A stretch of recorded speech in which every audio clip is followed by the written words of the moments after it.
Well, of course, Prince William speaking out on environmental issues shows him following in the path of his father, Prince Charles, who is infamously outspoken when it comes to the environment. Speaking to the BBC this week, Charles discussed his green causes, his sympathy for Extinction Rebellion protesters, and how one of his cars runs on wine and cheese. Well, I mean, I've been running on wine and cheese for 30 years, but hey, whatever works for you. Now, Jess King has taken a look back at his green dreams. The Prince of Wales is speaking up for the planet again. In the gardens of his house on the Balmoral estate in Aberdeenshire, Charles said world leaders needed to do more than just talk, and added that he'd made changes in his own life to reduce his carbon footprint. For years, I haven't eaten meat and fish on 2 days a week, and I don't eat dairy products on 1 day a week. Now, I mean, that's one way to do it. If you did that, if more did that, you would reduce a lot of the pressure on the environment. But just how green is the future king? He's tackled environmental issues for many decades and been a vocal advocate for sustainable farming. But conservationist Chris Packham thinks more could be done, starting in the royals' own backyard. He recently joined hundreds of campaigners urging the Crown to commit to rewilding their vast estates. They are significant landholders. 800,000 acres of the UK, more than twice the size of Greater London. 1.4% of the UK's land surface is owned by our royal family. And when it comes to the rural parts of that land ownership, quite considerable sections of it are in what I would call poor ecological condition. And we might say Balmoral, for instance, the estate that they have in Scotland, is largely given over to deer stalking and driven grouse shooting, which means there are very few trees, and yet it should be a temperate rainforest with a much richer biodiversity. So I think at this critical time, when rewilding is part of a toolkit that we need to exercise and use as rapidly and as urgently as possible to address our climate and environment emergency, it would be a grand and important, meaningful gesture if the royal family said, yeah, okay, we own all of this land and we can make it a better place for people and wildlife, and we're going to do it now because now's the critical point. Well, the Royal Estate says it has a long history of conservation and it's always looking for ways to make further improvements. Some of Prince Charles's ideas are pretty radical. For example, he's converted his beloved Aston Martin to run on cheese and wine. Yes, it is possible, but I will leave you to work out the mechanics of that one. Some argue that the life of a prince isn't really compatible with eco-friendly values. But royal author Victoria Murphy says the heir to the throne has always been ahead of the crowd when it comes to environmental awareness. Prince Charles has, up to a point, implemented his philosophies about the environment into the way that he lives his lifestyle. But I think that there's always going to be an inevitable conflict between him advocating for a greener lifestyle and then having this life as a working royal where he jets around the world in normal times on multiple trips a year. Very often his trips are on private jets. And I think his team have spoken about that in the past. They've said that he chooses to stick his neck out on this issue that he really, really cares about and has cared about for a long time, despite knowing that because of his position he can't fully control his carbon footprint. But that does expose him to allegations of hypocrisy. I think what is significant about Charles's position here is that it's very clear that there's nothing performative about his interest in these issues. He's been doing this for a very long time, talking about these subjects for a very long time, way before it was fashionable, way before he was praised for doing so, and dedicated a huge amount of his life to these issues. And so I think that gives him a credibility in this space, and there's a sincerity to the way that he does this that I think mitigates against the fact that, of course, as a working royal, he is also jetting around the world. Next month, the royals will attend the United Nations conference in Glasgow, where world leaders will discuss actions to limit climate change.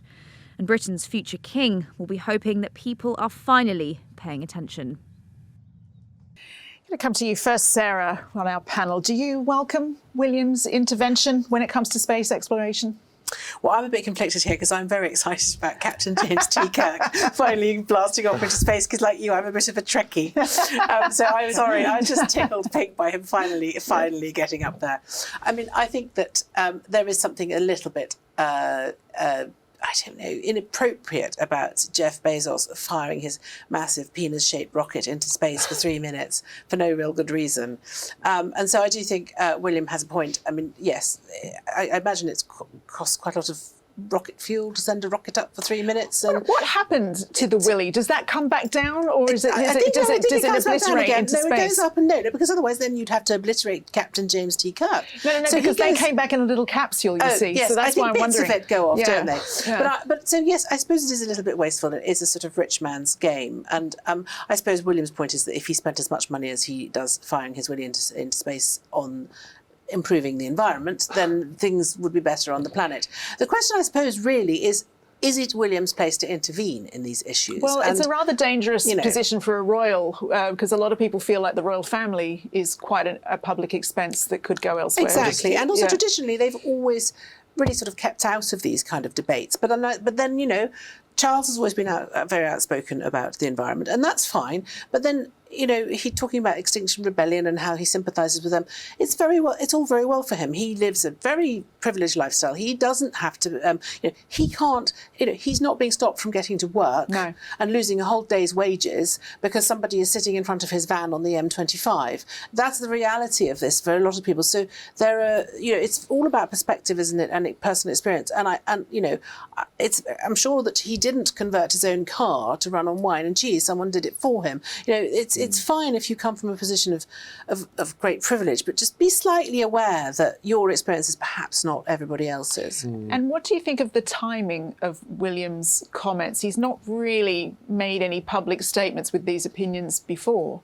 No, it's very interesting. I mean, personally, I think if I was an advisor to Prince William, I would say that for a man who's got great hereditary privilege and great wealth, it's not a great idea to be sort of criticising self-made men for what they choose to spend their money on. I don't think it's a great route to go down, really, even if you sympathise with some of the points that Prince William's making. But remember, humans by nature, we're explorers. We want to explore great frontiers. And I know this might be a bit of sort of space tourism. I think there are plans. They have great plans for what they want to do in the future. And I think, isn't that... in the past, we had royal families funding exploration, whether it was sending people around the world or other things. So I'm not sure that it's a great move for Prince William to go down this route of being against any innovation. I think that William is very much a millennial. He comes from that perspective. That generation don't keep their opinions to themselves. They don't really follow protocol in the way that the older generation does. So I think to an extent he's just doing what comes naturally to him, which is expressing himself. But I just think that your point is I think Richard's point is very good. You are slightly in a glass house. You do need to be a little bit careful about what stones you throw, and just choose your battles very carefully. And I think it's interesting, isn't it, Richard, that there's a lot of environmental themes with the royal family now. You've got William with his Earthshot Prize, Harry and Meghan, who are at the UN, and this week Princess Eugenie talking about the oceans. Is there a danger that it all becomes white noise and people switch off?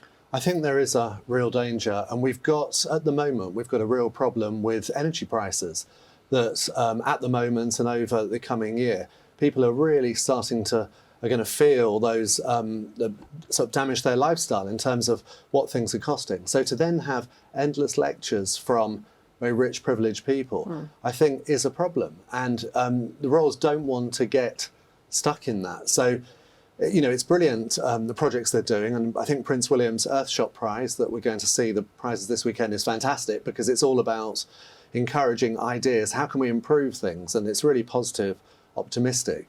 But they shouldn't go down this route of just endless lectures. But also what we're really talking about here is the royal family getting quite heavily involved in politics. Yeah. And that's fundamentally something that they've never traditionally done. And that is a real departure. But also seems like this extreme acceleration by comparison in that. Well, why is that happening? Well, again, I think it's partly to do with their generation. I think it's partly to do with the younger royals. And I think maybe that, there's an aspect of Harry and Meghan who are doing so much of this kind of stuff over in America. I think think perhaps they feel that they have to try and appeal to their market a little bit as well, and that if they don't speak out, then people will criticise them for not caring. I think it may be slightly a response to social media pressure and all that kind of stuff. It's understandable, but they just need to be a bit careful, because it's very easy to be sort of seduced by that need, but actually you end up getting yourself in a real pickle over it. And I think they might be, this idea that, like the BBC, the royal family are supposed to be above politics is quite important to their fundamental identity. Do you think that Queen Elizabeth's somewhere going, I told you, never complain, never explain. Exactly. I mean, the thing about the eco issue is that in many ways it's a sort of no-brainer. No one is going to say, oh, no, I don't want the planet to be made a better place. So it's also quite a soft issue. And that, I think, in itself is a bit of a problem, because, if you're going to make this big fundamental change and you're going to turn the royal family into a political vehicle for political views, then you need to really sit down and think what it is that you want to stand for, because that is a big change. That is a really big move away from tradition.